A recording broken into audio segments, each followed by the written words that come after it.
This is the 40 Days for Life podcast with your host, Shawn Carney.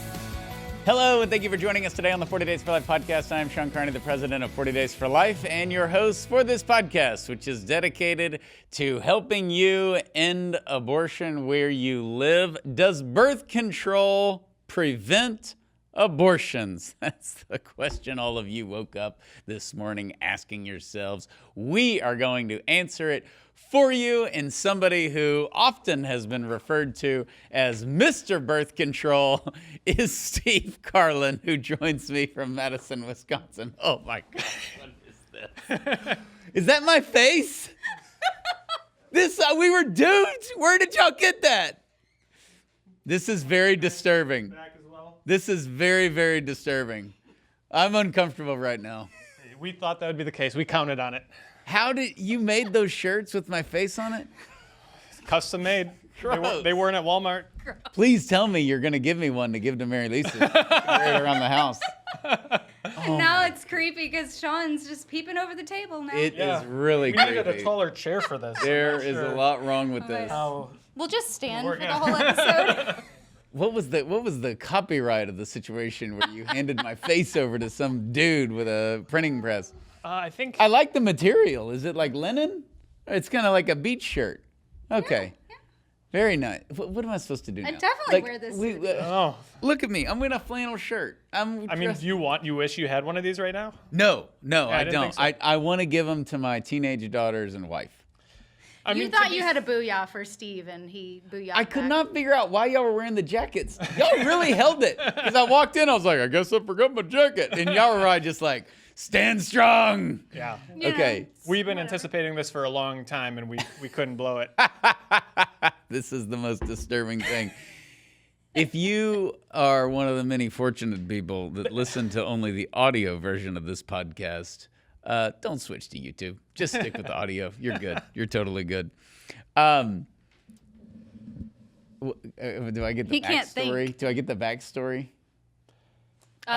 We're gonna get shirts with Shawn's face on it. That's about it. Was alcohol involved in this decision? No. Okay. I recall one back and forth Steve said message no. to the person who ordered these and said this just got moved to the top of the priority list.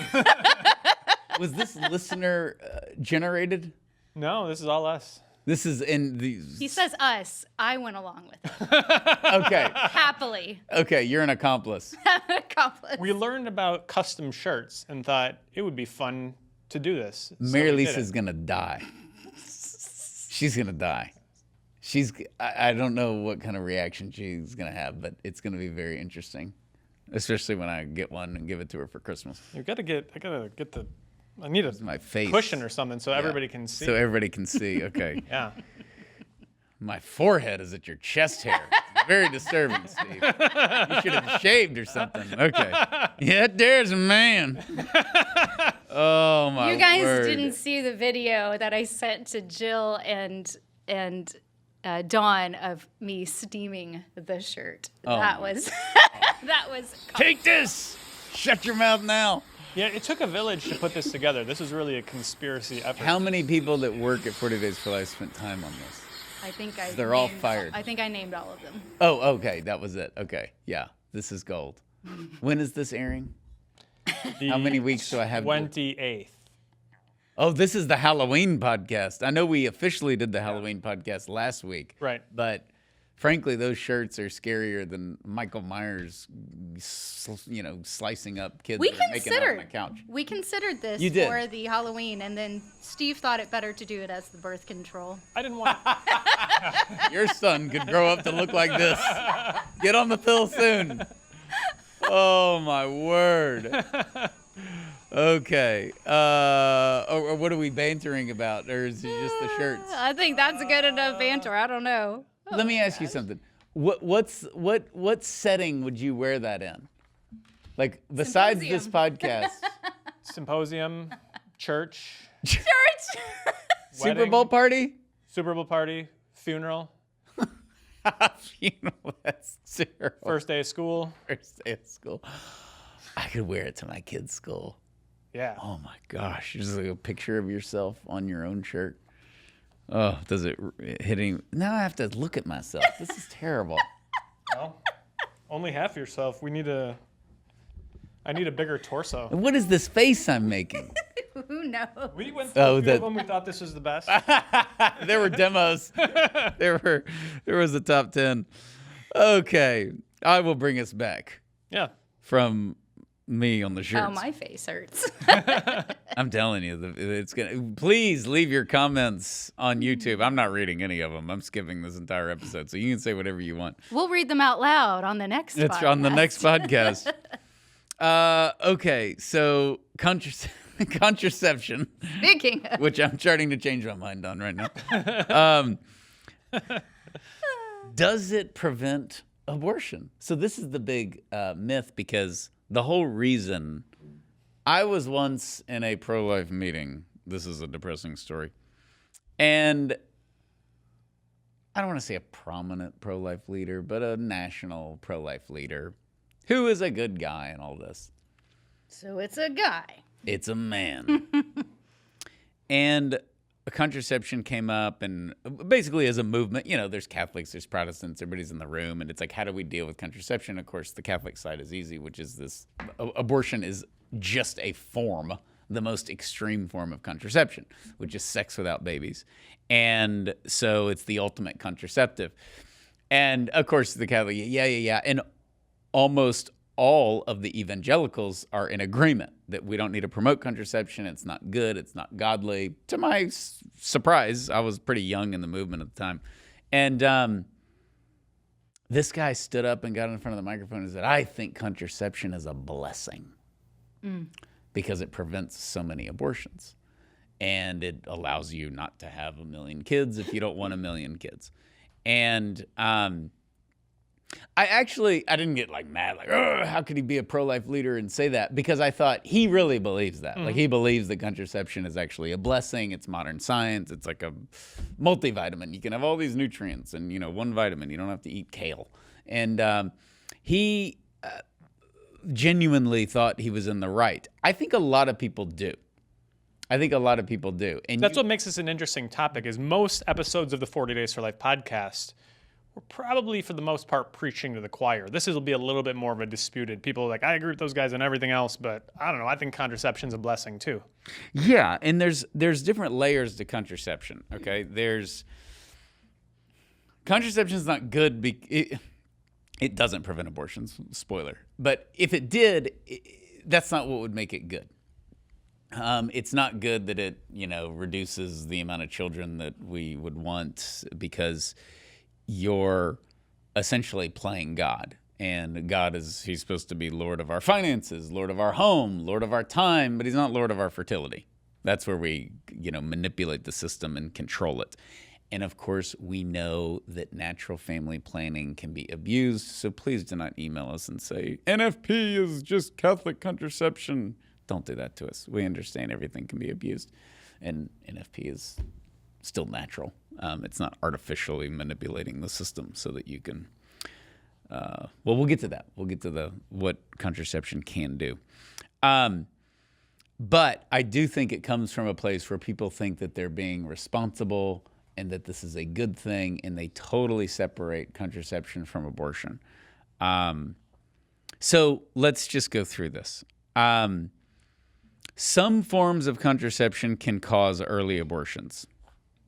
So it's an abortifacient, and NFP can never do that. True. Yeah, before a woman recognizes she's pregnant, the hormonal and chemical various forms can cause it so that the baby who is conceived does not implant into the woman's uterus, the woman's womb. That's also the case with certain mechanical forms like the IUD.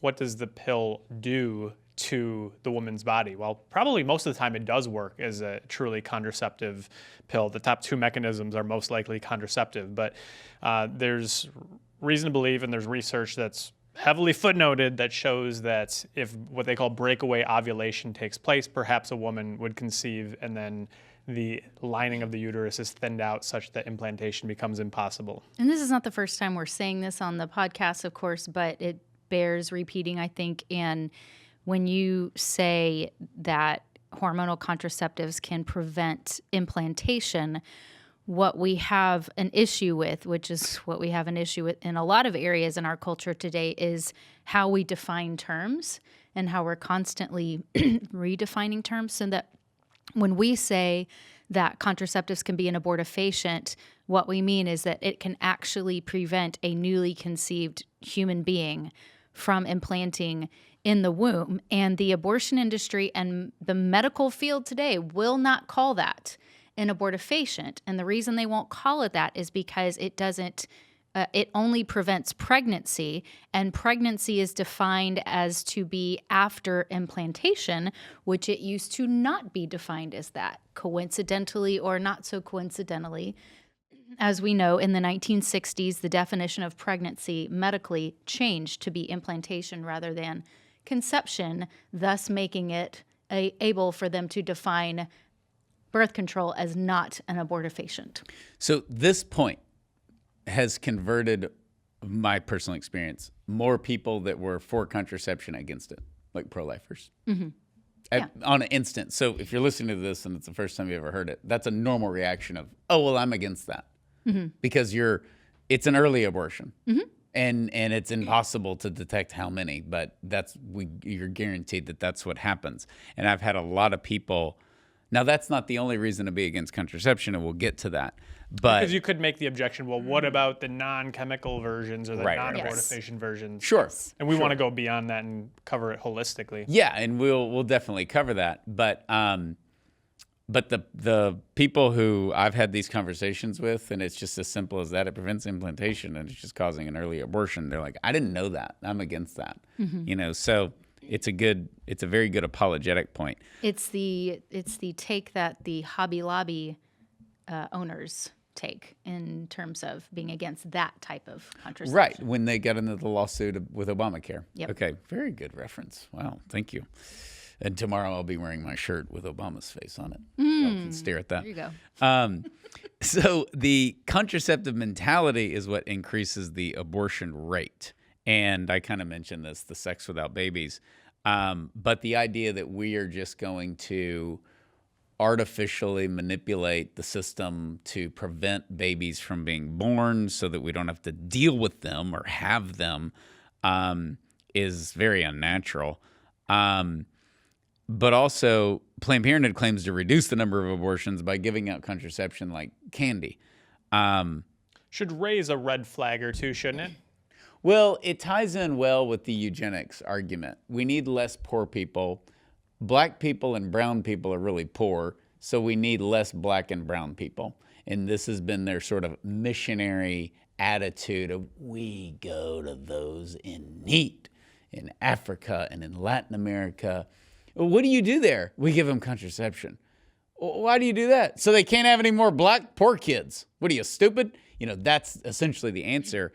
And this goes into, you use the term red flag, but Harvard University researcher Dr. Edward Green said, people think safe sex eliminates the risk, so many take more sexual risk. So because you think it's a free-for-all and you can have as much sex with whoever you want, whenever you want, the actual efficacy of contraception preventing abortion gets annihilated. Yeah, and that, to be clear, that's not a direct quote. He applies this principle in many ways. Condoms in Africa, gosh, shouldn't we have wiped out AIDS and HIV by now? But we haven't. Why? Because people are engaging in more promiscuous behavior. He applies it to even exposure to the sun. Great, we've got sunscreen now. It's SPF 328,000. Why do we still have sunburn and skin cancer? Well, you think you've got safety. In reality, what you have is reduced risk. And if the reduction of risk does not meet the growth in risk taking, you're going to have some problems. Yeah, it'd be interesting to compare that to other industries.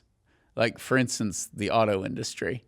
Because our cars have gotten safer, we now require seatbelts. We didn't always do that. We go faster. We raised the speed limit as we made the cars 80 and 85 in Texas, baby. Yeah.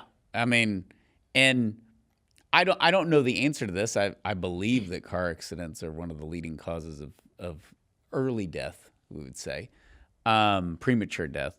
But I don't know if that's gone down. It'd be interesting to look at because that's another analogy of, look, man, the cars used to be metal, no seatbelts, we didn't have half the traffic laws we have now. The car seats, the kids car seats. standing up freely in the back of the Station wagon. And the Those were window. days, yeah.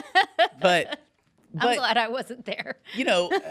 I always compare. I love, and my truck is a 2015, but it still has the side sensors where it'll show you on your mirror. And then if I put my blinker on and I get over, it's going to beep at me. Yeah. Well, now the newer cars, they'll just, like when you run a car, Correct they'll swerve. you, They yeah. won't let you or they'll just stop. It's kind of amazing. That jolted me the first car I drove like that. I was backing out of a parking lot and the car just slammed on the brakes. I'm like, what? And there was a ball or something on the ground of the parking lot. It was insane.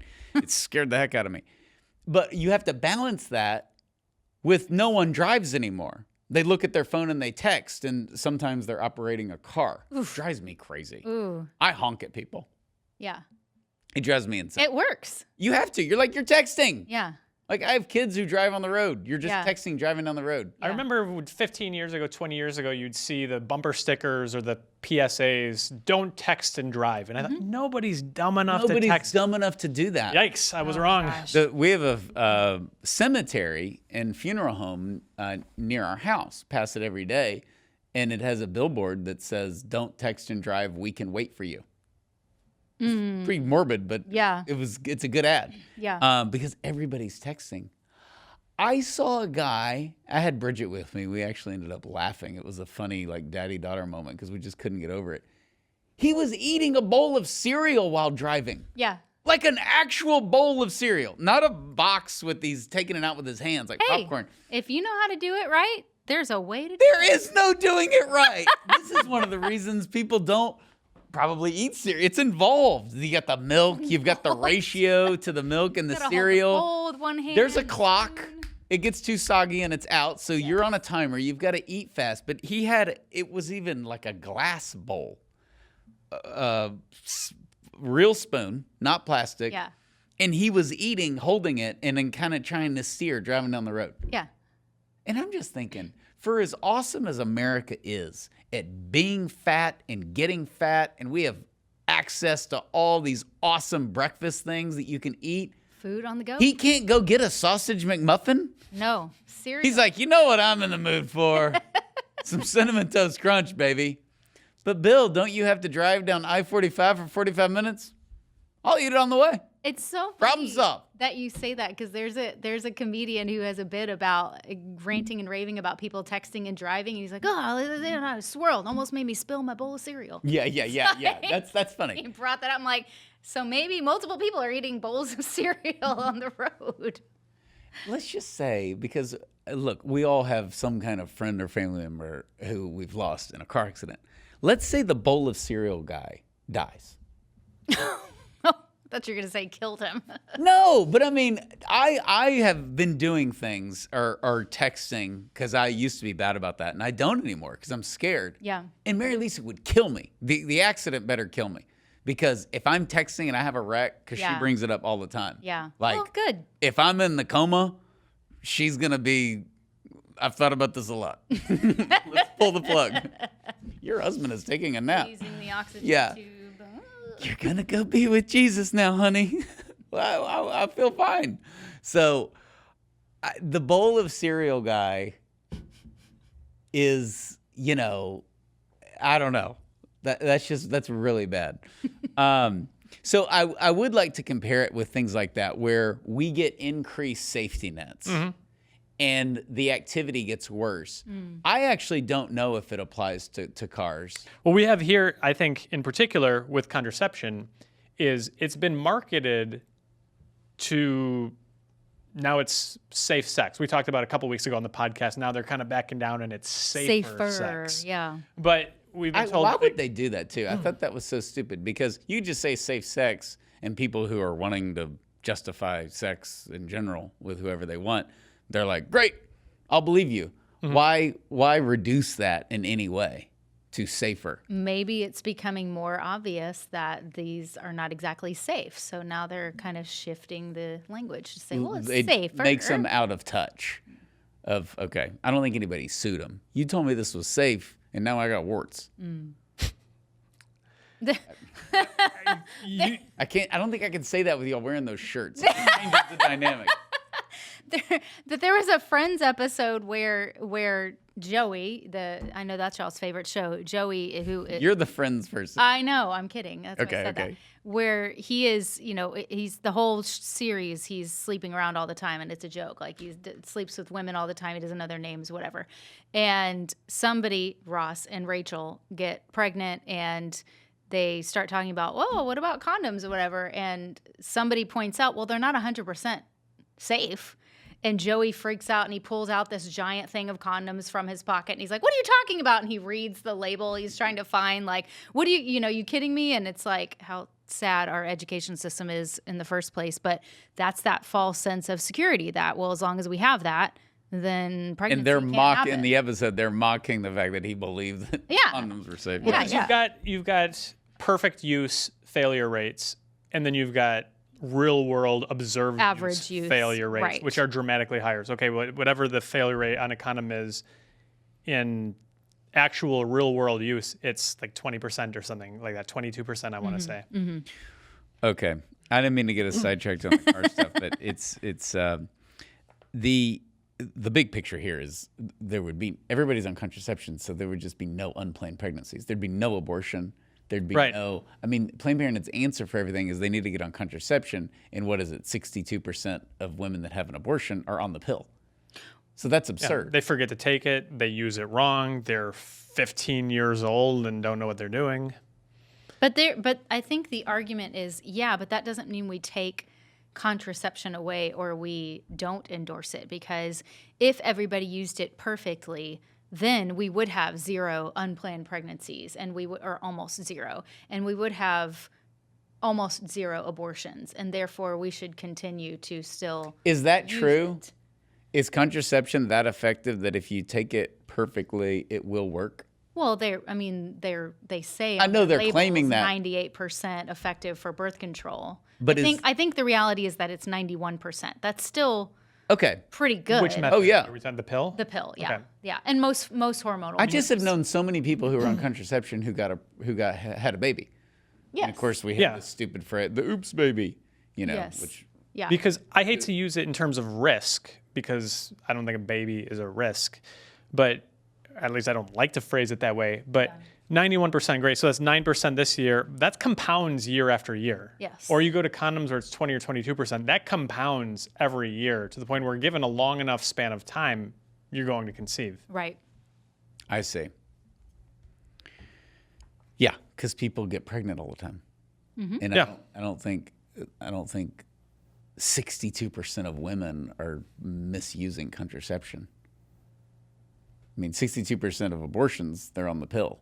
That high of percentage of women are botching the whole take this pill at 6 o'clock every morning. This is why Planned Parenthood is trying to promote what they call LARCs, long something reversible contraceptives, long-acting reversible contraceptives. So IUD, you put it in, and then how you can't misuse it. Right. Or Yeah.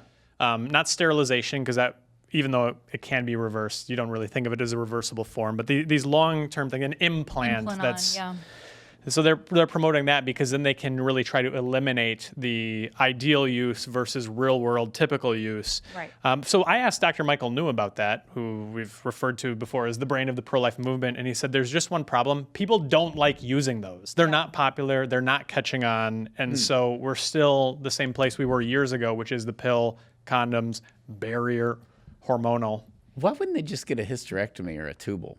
And maybe someday they want to have kids. That's They right. just always wanted on the. But if you just go, and of course this is a problem in some hospitals, you have 3 or 4 kids and they tie your tubes without telling you. Yeah. Which my father-in-law always talked about. He was an OBGYN. He said, you won't know. It's like doctors, he knew of doctors that did it. Oh, They're just like, this lady has 5 kids. so messed up. No, and it's kind of a rush. It's a little bit of playing God, or a whole lot of playing God, to tie your tubes without you knowing, and just doctor's discretion. But which shows who your doctor is Yeah. really matters. Not that that's, a profound statement, but something like that would be detrimental. I like this concept of just we have the contraceptive mentality from my perspective with being Catholic was this mentality of control that God's will for you is irrelevant when it comes to children, whether you're supposed to have kids, not supposed to have kids, how many kids, that none of that is handed over to him. That was the contraceptive mentality. Or to another level, I don't want kids, I never want kids, and I'm going to use contraception as a way to get that. And just, I want to have sex, I want to be married, I don't want to be married, whatever it is. But that's the contraceptive mentality, is my life without children. And that sort of freeing you up to live recklessly. And it's interesting. I don't know if you've heard, but with this, they're doing all these hormone developments and medicine, and RFK is doing all the anti-aging, which is basically all these dudes getting on TRT, all these guys getting on testosterone. Nobody is ripped at 68 years old. I just want to tell you that. That's all fake. But they are developing. I saw a medical article where, and I don't believe this. This is going to sound like I believe it because I want barbecue and Mexican food. But basically, by the late 2030s, they are essentially going to have the medication to completely give you a cardiovascular system of like when you were 20.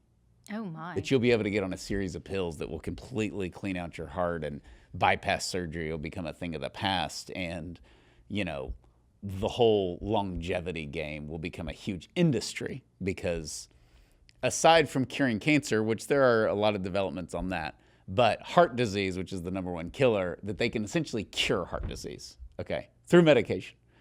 And I heard this doctor interviewed on it. He's like, the problem with that, he's like, number one, I know that day is coming. I don't know if it's going to be, one guy was like, it's the early 2030s.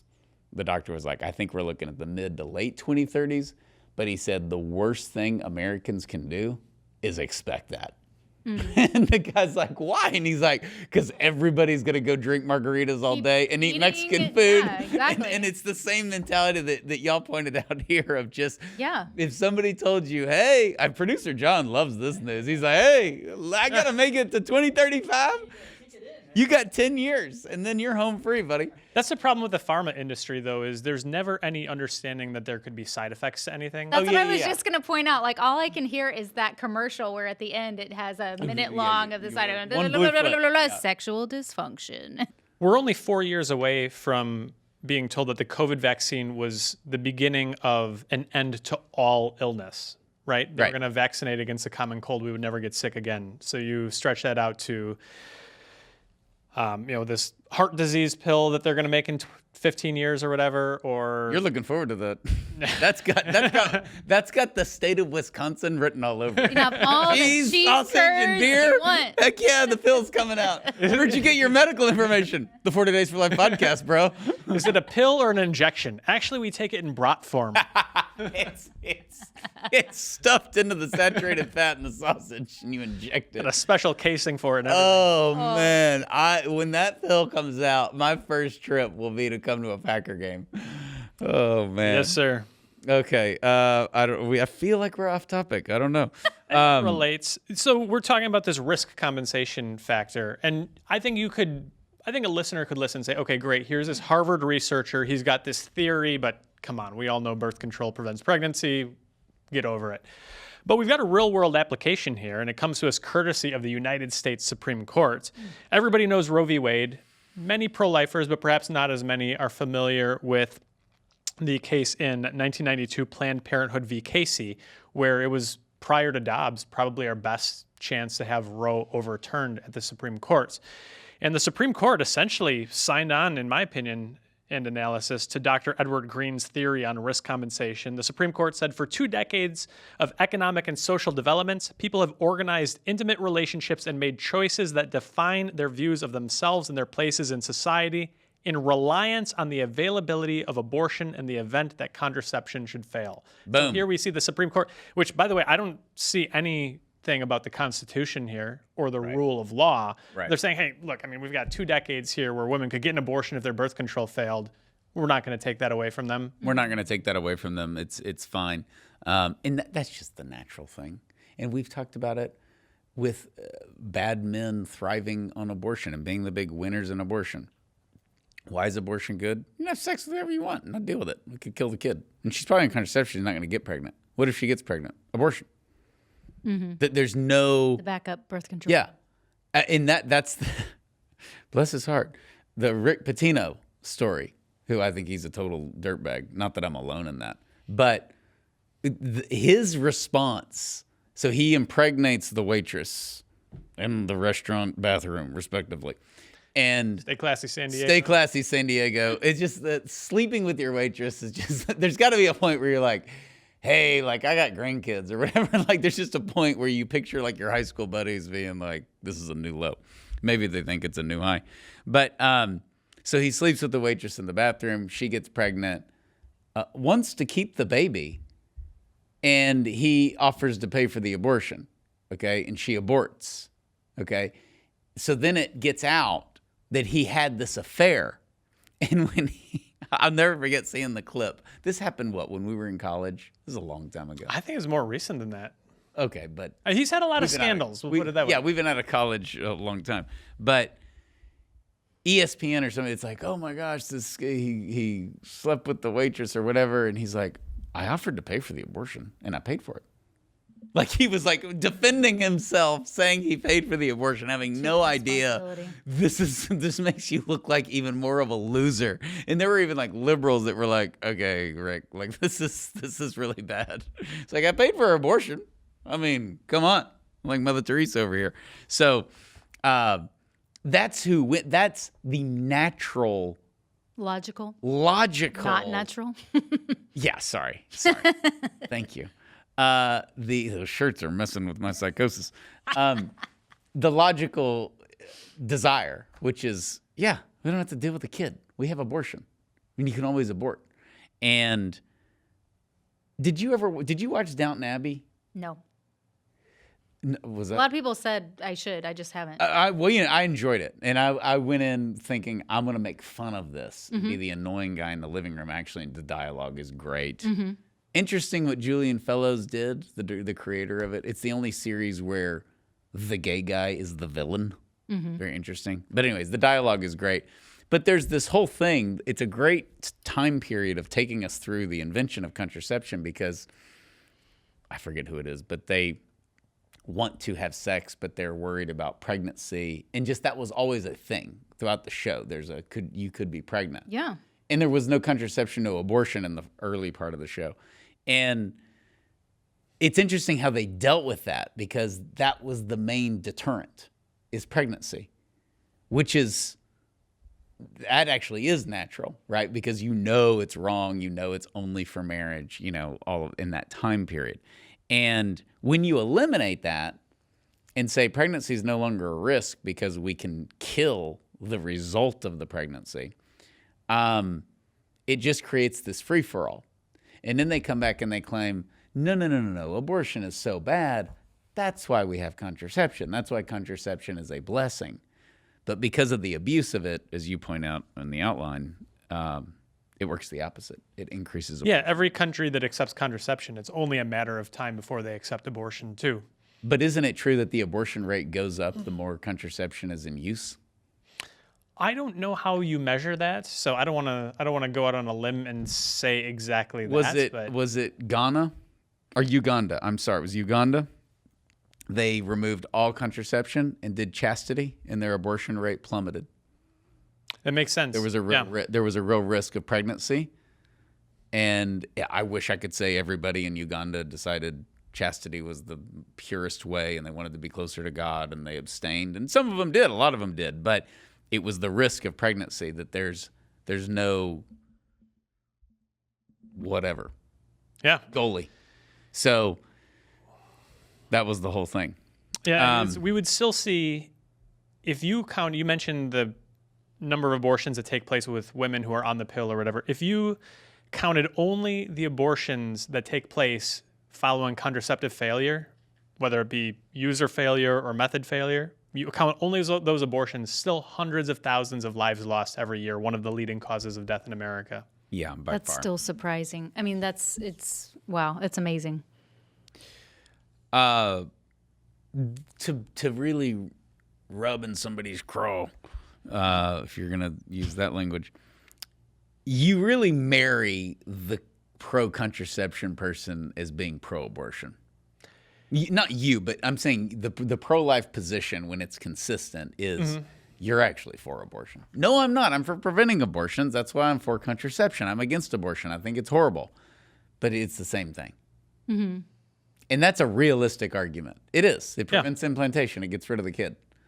And it's just a little, super tiny kid, but a kid. And that's what gets people uncomfortable. I would say that's what converts a lot of people. I know Randy Alcorn, the wonderful pro-life apologist, an evangelical Christian, and supported contraception for really good reasons, and then just studied it and realized the implantation part and said, that's just an early abortion. I'm against that, and just changed his mind publicly and wrote a book on it. So I do think that just people don't know about this. It shows how many divorces there are in things. It used to be an understanding that marriage was for family is children, sex is children. All of these things are part and parcel of the same package. But we've created so many arbitrary lines where now you can get married with no openness to children. They're an accessory. You can take them or not. Are you laughing at the shirt, or what are we laughing at? I'm laughing at how y'all were wearing the jackets and you were hiding the shirts. Continue. Yeah, we didn't want you to know going. I was like, why are y'all wearing jackets? And y'all just kind of ignored me. And I was like, I said, I'm cold. It's really cold in here, you did. Which was not a lie. Yeah. And I was like, should I get my jacket? And y'all didn't say anything. There's only one form of birth control that's 100% effective. This shirt. Oh, if you walk around with this shirt, this is why I can never wear this around Mary Lisa. That'll be the end of our fur. You're not getting anybody pregnant. Oh, no way. No way. That is it. That is a romance killer is what you're wearing right there. Okay? That is the death of romance. How about I come home just wearing this? Nope, good. I'm good. We're good. We're good. Oh my gosh, sorry. Throw Steve off. This is You were going with something and he stopped you. How come we're doing the contraception podcast and you're wearing a shirt with my face By on it? design. Steve, by design. I would have taken Halloween. Well, Heather was on your side, but Frankly, this is a lot scarier than Halloween. A lot scarier. It's a strange face. Okay.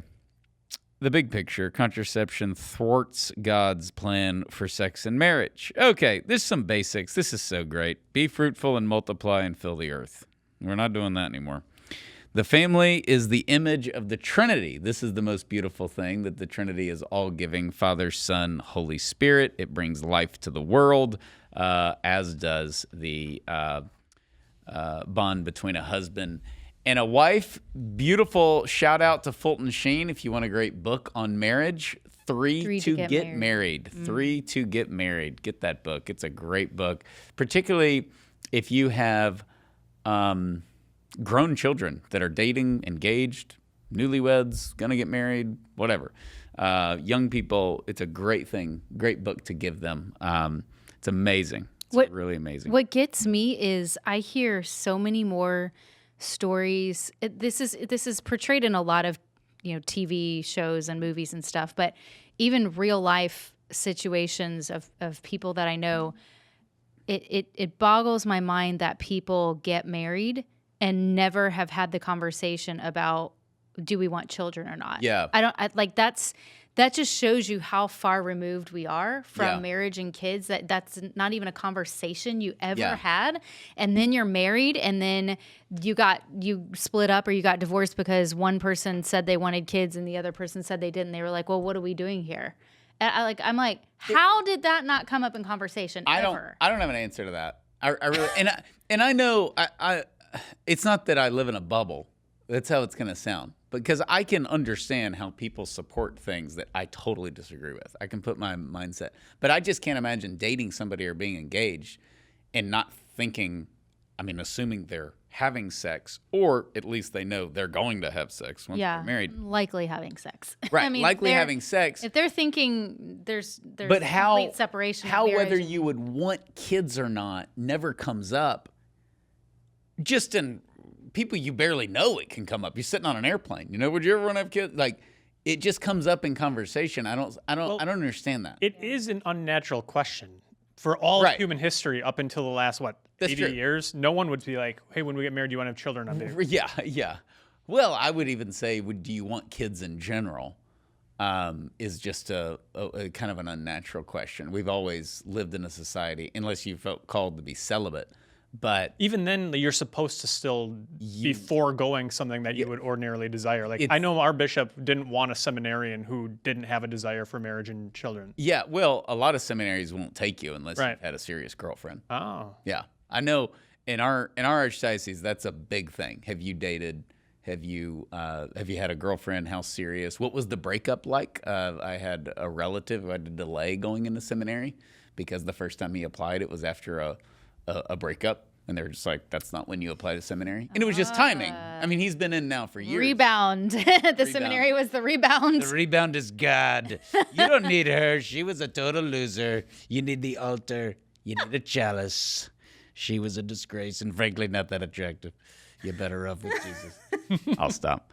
But yeah, that's why if Trump ever became Catholic, the entertainment would just be unbelievable. Your words right here would be prophetic. I told you about the when he was running in 2016, one of these Catholic satire websites did a thing on him walking through the church. The Catholic Church. Oh, gosh. And he goes up to St. Francis. He's like, why would you take a vow of poverty? That's stupid. Being poor is terrible. I'm rich and I'm very happy. Yeah. You know what makes you happy? Money. Not walking around the streets feeding people. That sounds terrible. He goes around and he's like, that's pretty good. like the marble altar. This is classy. The Protestant churches are a disgrace. They look like they have cafes. They have coffee. This is marble. This is classy. It's really funny. Okay. Well, that was a tangent. Yeah, that ties right into contraception. Donald J. Trump. Okay, so, all right. So what, 1932? Every Christian denomination. The Lambeth Conference. Let's pick on the Anglicans.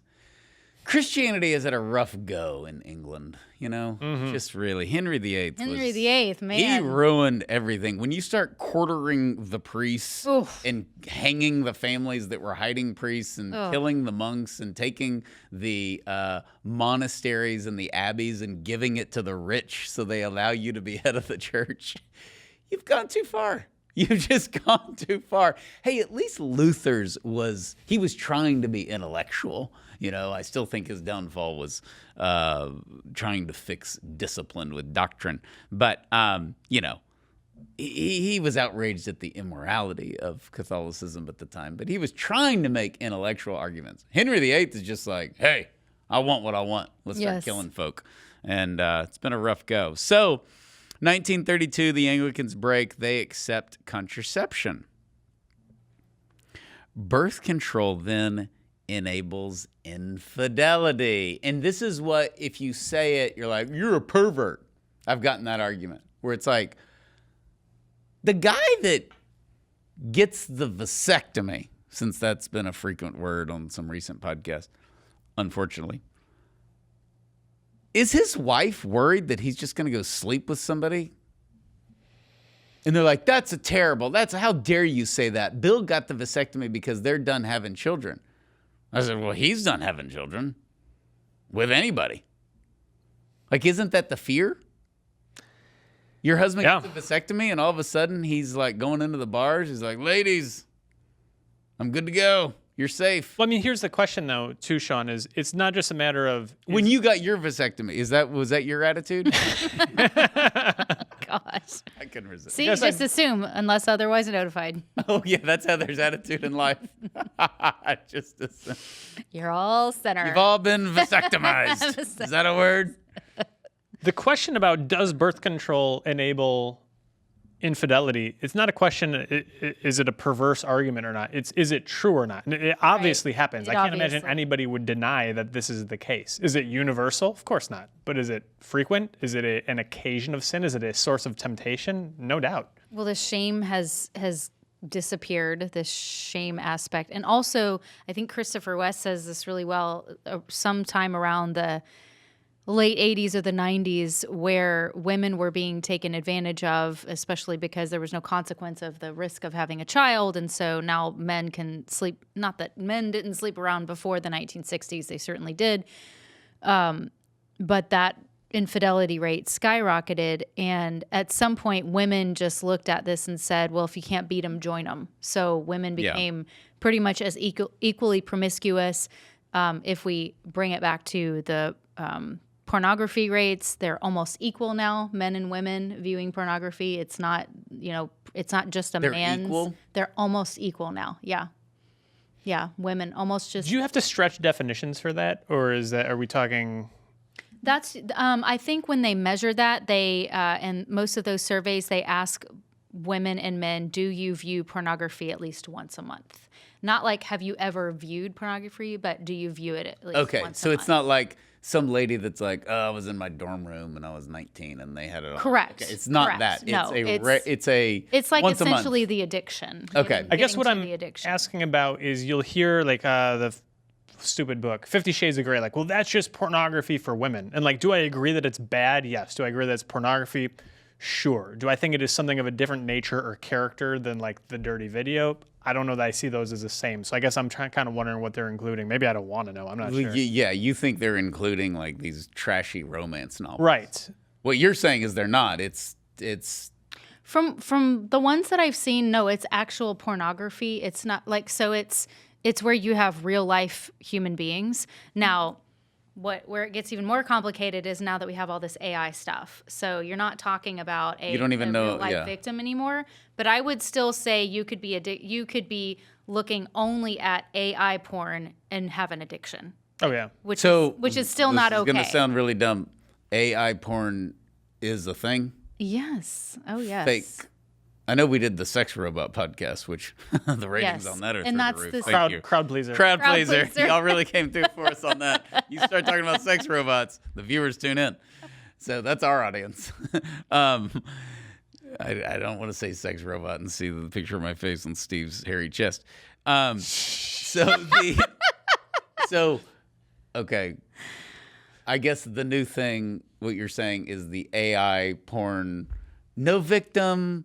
Right. No sex trafficking. You don't have to talk to them. You're a good person. They can no do exactly OnlyFans. Yeah. And then, so they're incorporating that plus, I guess, the. Well, I don't know if any of the newer things are incorporating that. I would say I would still, if it were me and you're asking the question, okay, but this isn't old school pornography where you have a quote unquote porn star where you have a model and they're doing things in a video and for film and they're getting paid for it.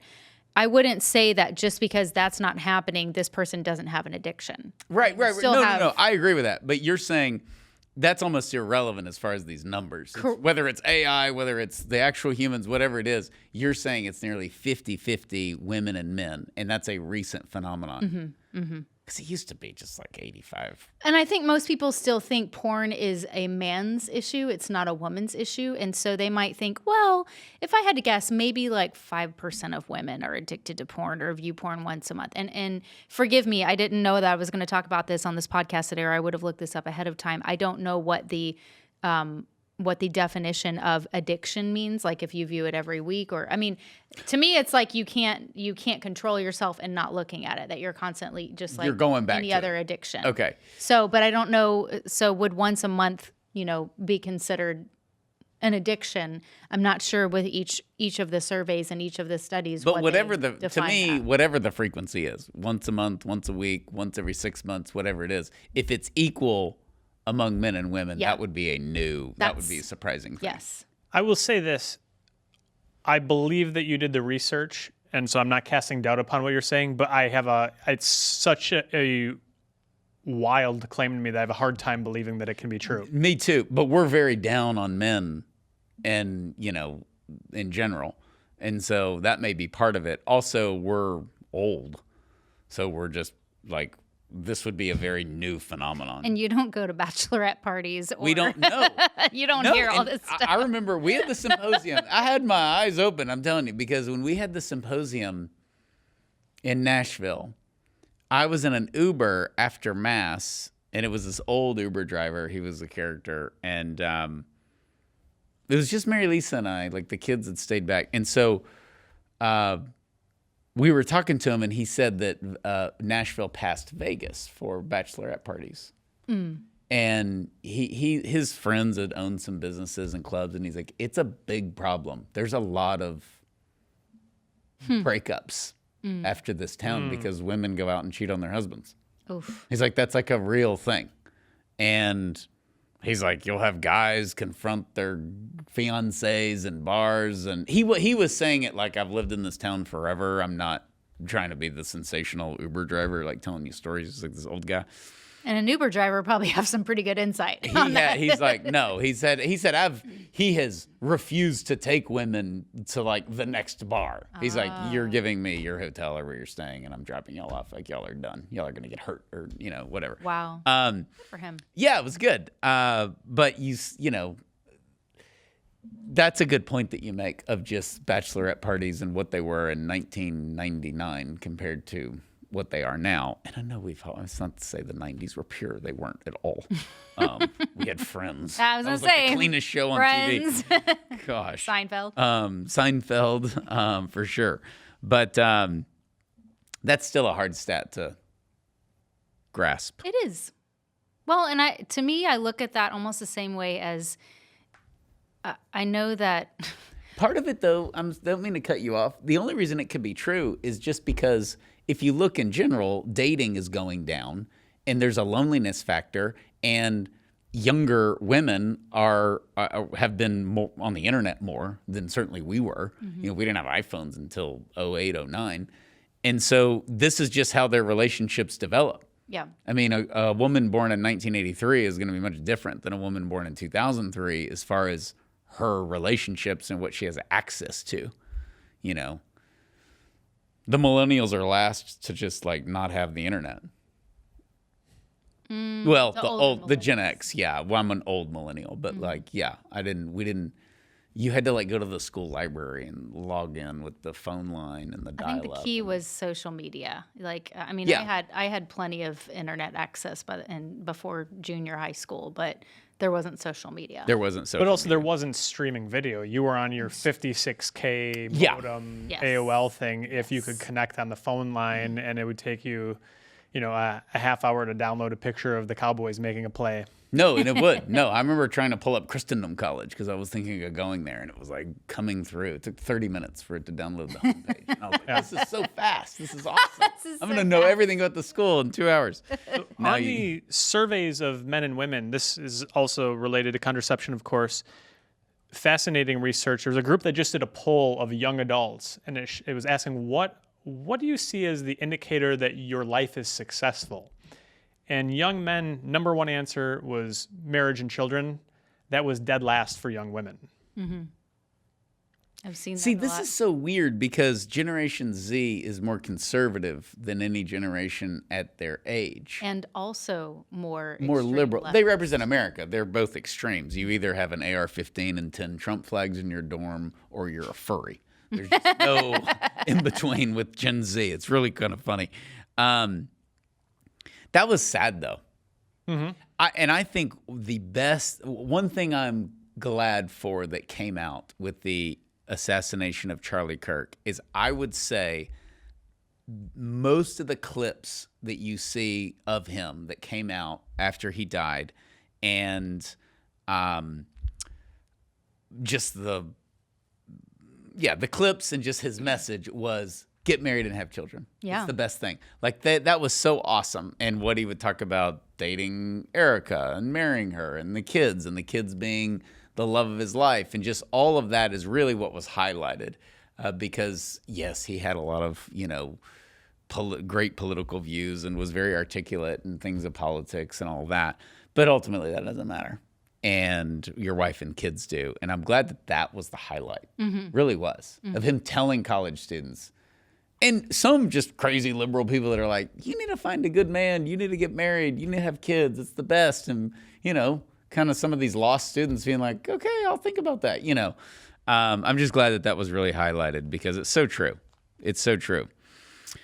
Okay. Contraception thwarts. Oh, sorry. Well, I want to mention this. The divorce rate for families that forego contraception is around 3%.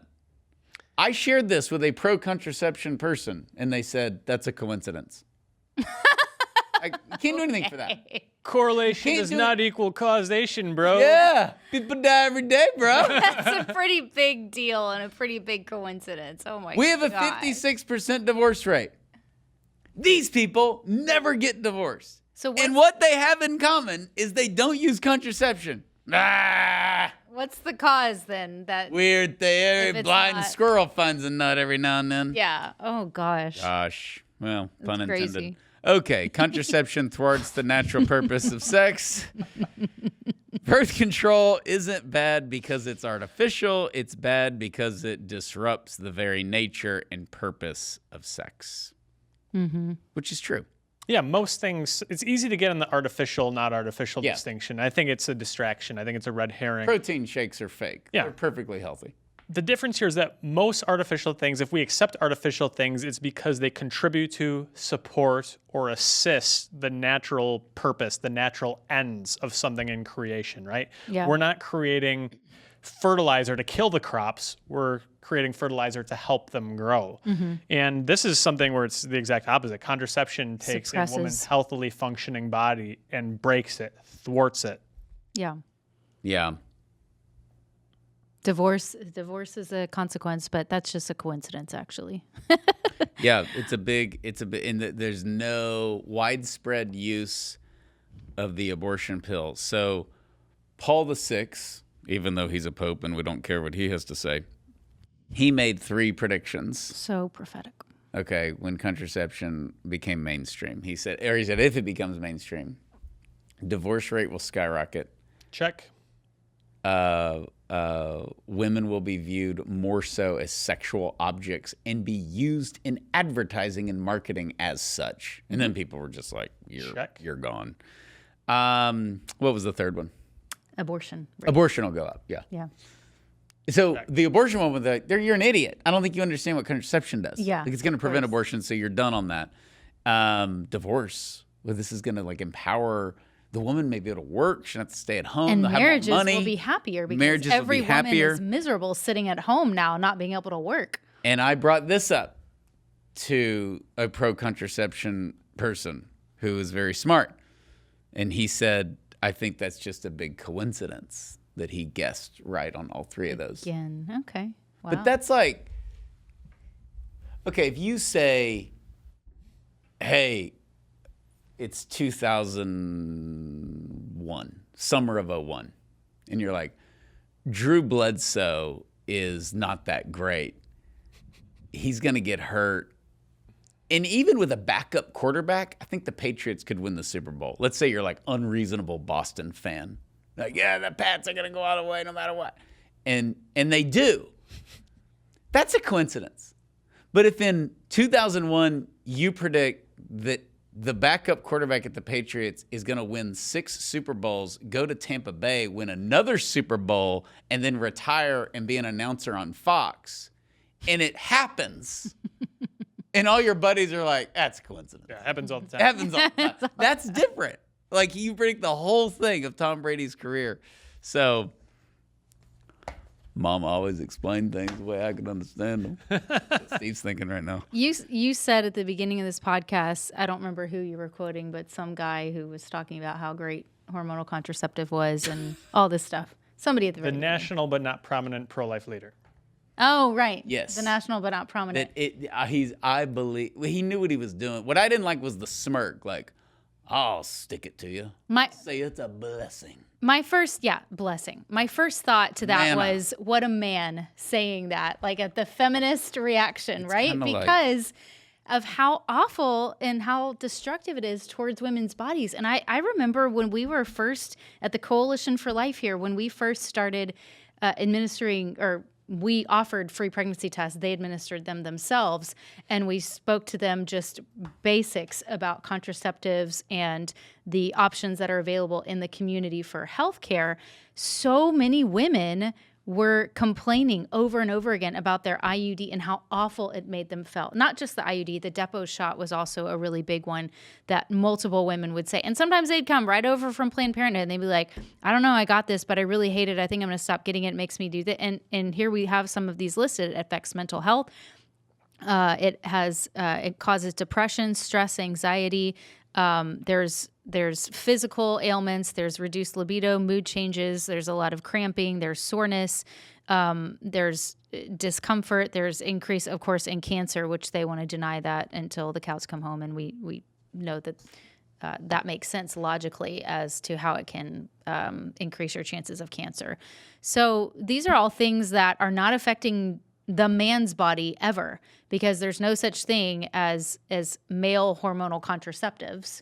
And this has been, a heavy burden that's been placed on women, and their bodies have been suffering as a result of it. And I think that natural or logical consequence of all that is one reason why Dr. Michael New has said there's so many women that they don't like this and they're going off of this. And so they would rather the man take care of it and have and this is permanent. Look, this is like Mayo Clinic. This isn't right. JesusMaryandJoseph.com.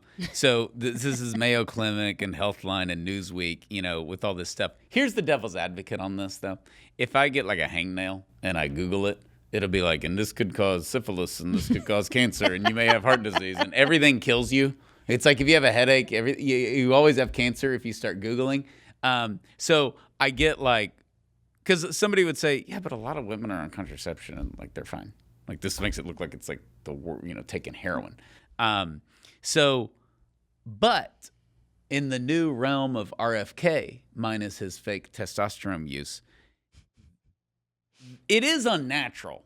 And it is you're pumping your body full of all this like pharmaceutical stuff. And that is why the atheist, organic, whole foods, crowd is turning against contraception. And my father-in-law for years was an NFP OBGYN, and he had the crazy Catholics with the 8 kids in the waiting room, and then he had like the naturalist tree huggers in the waiting room, and they all got along because they were like, man, we're going against the system. That was mainly the tree huggers impersonation because they're the hippies. Man. But whatever. So I'm in Madison, Wisconsin. There's a lot of overlap. The Venn diagram middle section is... Yeah, those moms are making their own soap. I get it. Yeah, I get it. Makes me very uncomfortable. We can't use Irish Spring. Irish Spring is dangerous. It's like from the grass of Ireland or something. It's perfect. You're not clean until you're zestful. Fully clean. Let's wrap this That's great. Pert Plus. That's natural. The stuff that Heather just read cracks me up.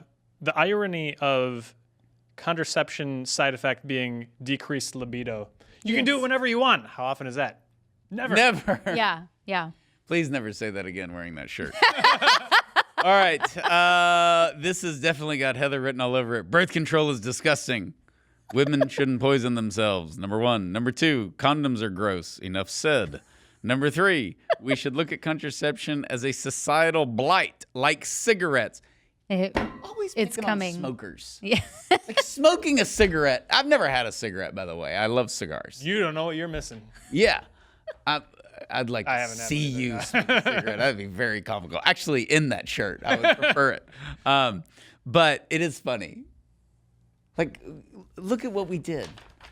Like Paul VI, genocide, eugenics, we're underpopulated. Natural law, abortion, and you're like, it's like smoking a cigarette. You're like, it sounds like it's worse than that. I mean, come on. I think the idea is just... I know what she's saying. The wreak havoc that it has. She on wanted the to use the term blight. Hey, this is not me. This is Steve. I know. Societal blight. Like cigarettes. That just made me laugh. Yeah. We have a lot of heavy stuff in here. There's a lot here. Like if you're on contraception, you think you're doing the right thing. We just made you feel like crap. And then you're like, yeah, it's like having a cigarette. The lady's like, that's not so bad. But now it is in the societal estimation. I see. The thing was, we were in San Francisco, and if you light a cigar, you can't do that. There's kids around here. Do some meth instead. No, and that happened. and the guy over there shooting heroin. but you can't have a cigarette or a cigar in San Francisco. And I got the needle from the government. So, yay, there's that. Yeah. So, okay. Please email us at podcast@40daysforlife.com, podcast@40daysforlife.com.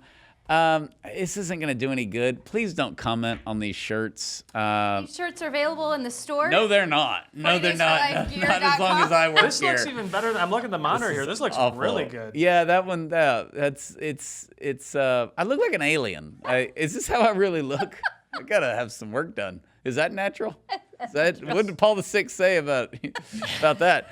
So these shirts are not for sale. They'll be burned It after frustrates the the recording. natural purpose of polyester, I think. Yeah. If you're disturbed by this podcast, I am with you 100%. So if you have anything substantive on topic, something I never say, please email us at podcast@40daysforlife.com or post your comments on the YouTube page. And again, thank you. Special shout out to all of our audio only listeners. You have the good life. I suggest you keep it. Rate, review, and share this, and we will see you next time. God bless you.